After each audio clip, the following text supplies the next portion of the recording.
First thing we want to do is remove our dipstick. This is going to help our crankcase vent properly when draining our engine oil.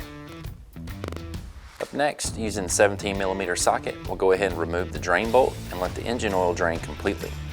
As the engine oil is draining, now is a good chance to check the condition of the crush washer. If it's damaged or missing, you'll want to replace it to prevent any future leaks.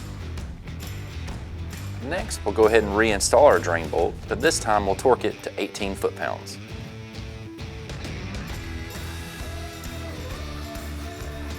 Now it's time to fill the engine with oil. Honda recommends this unit hold 0.6 quarts of Honda 10W40 motorcycle oil.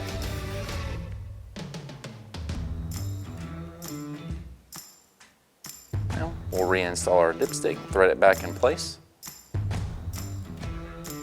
Now we're going to start the engine up, let it idle for just a few moments. That's going to get the oil circulated through the system properly. Then we'll shut it down and let it sit for a few moments, and that's going to help us achieve an accurate oil level reading.